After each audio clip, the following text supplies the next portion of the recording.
ഇന്ന് നമ്മൾ നല്ലൊരു മീൻ കറിയാണ് കേട്ടോ ഉണ്ടാക്കുന്നത്. നമുക്കിതൊരു 2 ദിവസം വെച്ചാലും കേടാകാത്ത വിധത്തിലുള്ള മീൻ കറിയാണ്. പുറത്ത് വെച്ച് കഴിഞ്ഞാൽ ഇത് കേടാവില്ല.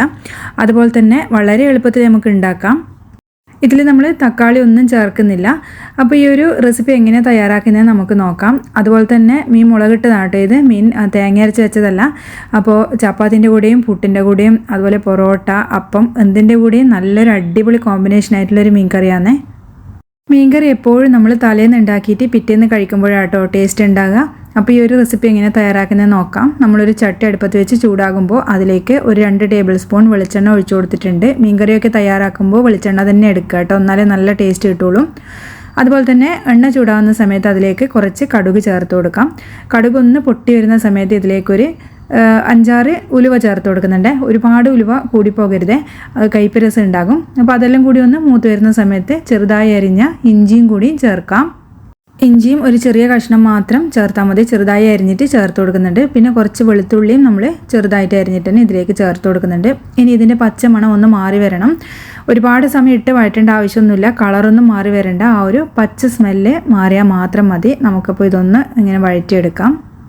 അപ്പോൾ അതിതാ ഒരു കളറൊന്ന് ചെറുതായിട്ടൊന്ന് ചേഞ്ച് ആവുന്ന സമയത്ത് നമ്മളിതിലേക്ക് ചേർത്ത് കൊടുക്കുന്നത് ചെറിയ ഉള്ളിയാണ്. അപ്പോൾ ഒരു 10-15 ചെറിയ ഉള്ളി ചെറുതായി അരിഞ്ഞിട്ട് ഞാൻ ചേർത്ത് കൊടുക്കുന്നുണ്ട്. അപ്പോൾ ചെറിയ ഉള്ളി എടുത്തു കഴിഞ്ഞാൽ കേട്ടോ നമുക്ക് മീൻകറിയൊക്കെ വെക്കുമ്പോൾ നല്ല ടേസ്റ്റ് ഉണ്ടാകുക. ഇനിയിപ്പോൾ തീരെ നിവൃത്തിയില്ലെങ്കിൽ മാത്രം ഒരു ചെറിയ സവാള എടുത്തിട്ട് ചെറുതായി അരിഞ്ഞിട്ട് ചേർത്ത് കൊടുക്കാം. അപ്പോൾ ഉണ്ടെങ്കിൽ തീർച്ചയായിട്ടും ഇതന്നെ ചേർത്ത് കൊടുക്കണം. അപ്പോൾ അത് ഒന്ന് പെട്ടെന്ന് വാടിക്കിട്ടാൻ വേണ്ടി നമ്മളിതിലേക്ക് കുറച്ച് ഉപ്പ് ചേർത്ത് കൊടുക്കുന്നുണ്ട്. അപ്പോൾ ചെറിയ ഫ്ലെയിമിലിട്ടിട്ട് വേണം കേട്ടോ ഇത് വഴറ്റിയെടുക്കാൻ വേണ്ടിയിട്ട്, കരിഞ്ഞു പോകരുത്. അപ്പോൾ ഇതിൻ്റെ കളറൊക്കെ ഒന്ന് ജസ്റ്റ് ഒന്ന് മാറി വരുന്ന സമയത്ത് ഫ്ലെയിം നമുക്ക് നല്ലപോലെ ഒന്ന് കുറച്ച് വെക്കാം. എന്നിട്ട് ഇതിലേക്ക് ആവശ്യത്തിനുള്ള പൊടികളും നമുക്ക് ചേർത്ത് കൊടുക്കാം.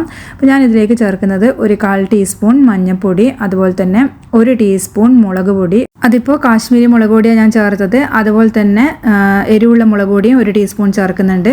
അപ്പോൾ രണ്ടും നിങ്ങളുടെ അടുത്ത് ഇല്ലെങ്കിൽ ഏതെങ്കിലും ഒന്നായാൽ ഒരു 2 ടീസ്പൂൺ അങ്ങ് ചേർത്താൽ മതി. ഇനി ഫ്ലെയിം കുറച്ച് വെച്ചിട്ട് തന്നെ ഉള്ളത് നമ്മൾ നല്ലപോലെ അതൊന്ന് വഴറ്റിയെടുക്കണം. ആ ഒരു പച്ച സ്മെല്ലൊക്കെ ഒന്ന് മാറിക്കിട്ടണം. ആ ഒരു സമയത്ത് നമ്മളിതിലേക്ക് ചേർക്കുന്നത് ഒരു 3-4 കുടംപുളിയാണ് കേട്ടോ. അത് ചൂടുവെള്ളത്തിലൊന്ന് കുതിർക്കാൻ വെച്ചതാണ്. വാളംപുളിനേക്കാളും ഇതുപോലുള്ള കറി വെക്കുമ്പോൾ നമുക്ക് കുടംപുളിയിലായിരിക്കും നല്ല ടേസ്റ്റ് ഉണ്ടാകുക. അപ്പോൾ അത് ചേർക്കാം. ഇനി ആവശ്യത്തിനുള്ള വെള്ളവും നമ്മളിതിലേക്ക് ചേർത്തിട്ട് നമുക്കിതൊന്ന് തിളപ്പിച്ചെടുക്കണം. അപ്പോൾ ചൂടുവെള്ളം കേട്ടോ ഞാൻ ഇതിലേക്ക് ചേർത്തത്. അപ്പോൾ നമ്മളെ മീൻ കറി ഇതാ നല്ല പോലെ ഒന്ന് തിളച്ച് വന്നിട്ടുണ്ട്. അപ്പോൾ ആ ഒരു കുടംപുളിയൊക്കെ ഒന്ന് ജസ്റ്റ് ഒന്ന് വെന്ത് കിട്ടുകയും ചെയ്യും. അപ്പോൾ ഇത് നല്ല പോലെ ഒരു തിള വരുന്ന സമയത്താണ് നമ്മളിതിലേക്ക് മീൻ കഷ്ണങ്ങൾ ചേർത്ത് കൊടുക്കുന്നത്. ഞാനിവിടെ ആവോലിയാട്ടോ എടുത്തത്. അപ്പോൾ ആവോലിയിൽ ഞാൻ ഉപ്പും മഞ്ഞൾപ്പൊടിയും മുളക് പൊടിയും ഒക്കെ ഒന്ന് പുരട്ടി വെച്ചതാണ്. അപ്പോൾ പുരട്ടി വെക്കാതെ പച്ച നിങ്ങൾക്ക് ഇതുപോലെ ഇതിലിട്ട് കൊടുക്കാം കേട്ടോ, ഇനി കുഴപ്പമൊന്നുമില്ല ഇടുന്നതിൽ. ഇനി നമ്മളത് ചേർത്തതിന് ശേഷം ചട്ടി ഇതുപോലെ ഒന്ന് ചുറ്റിച്ചു കൊടുക്കണം. മീൻ കറിയിൽ നമ്മൾ കഷ്ണങ്ങൾ ഇട്ട് കഴിഞ്ഞാൽ, സ്പൂൺ ഇട്ട് കഴിഞ്ഞാൽ അത് പൊടിഞ്ഞു പോകാൻ സാധ്യതയുണ്ട്. അപ്പോൾ ആവോലി തന്നെ വേണമെന്നില്ല കേട്ടോ, നിങ്ങൾക്ക് ദശക്കട്ടിയിൽ ഏത് മീൻ വേണമെങ്കിലും എടുക്കാം. അപ്പോൾ കുറച്ച് കറിവേപ്പില അതിന് മേലേക്ക് ഇട്ടതിന് ശേഷം ഞാൻ ഇത് മൂടി വെച്ചിട്ട് ഒരു മീഡിയം ഫ്ലെയിമിലൊന്ന് കുക്ക് ചെയ്തെടുക്കുന്നുണ്ട്. അപ്പോൾ ഏകദേശം ഒരു 5 മിനിറ്റ് കഴിഞ്ഞിട്ട് നമുക്കൊന്ന് മൂടി തുറന്ന് നോക്കാം. നല്ല പോലെ തന്നെ ഇത് തിളച്ച് വന്നിട്ടുണ്ട്. ഇനിയിപ്പോൾ വീണ്ടും നമ്മൾ ചട്ടി ഒന്ന് ചുറ്റിച്ചു കൊടുക്കുന്നുണ്ട്. കഷ്ണങ്ങളൊക്കെ അടുക്കി പിടിക്കാനുള്ള ചാൻസ് ഉണ്ട് കേട്ടോ, അതുകൊണ്ട് അടുക്കൊന്ന് ഇതുപോലെ നമുക്ക് ചുറ്റിച്ചു കൊടുക്കാം. അപ്പോൾ വളരെ സിമ്പിളായിട്ട് ഉണ്ടാക്കിയെടുക്കാൻ പറ്റുന്ന ഒരു മീൻ കറിയാണ് കേട്ടോ ഇത്. അതായത് ഒരു 10 മിനിറ്റ് കൊണ്ട് തന്നെ നമുക്കിത് റെഡിയാകും. വീണ്ടും ഒരു 5 മിനിറ്റും കൂടി നമ്മൾ ഈ കഷ്ണങ്ങൾ വേവുന്നവരെ ഒന്ന് കുക്ക് ചെയ്തെടുക്കുന്നുണ്ട്. അപ്പോൾ അതുപോലെ തന്നെ നമ്മളിതിലെ ആ ഒരു ചാറൊക്കെ ഒന്ന് നല്ലപോലെ വറ്റി കിട്ടുകയും ചെയ്യും. അപ്പോൾ നല്ലപോലെ തിളച്ച് വന്നിട്ടുണ്ട്. ഇത്രയേ ഉള്ളൂ. നമുക്കിനി ഫ്ലെയിം ഓഫ് ചെയ്യാം.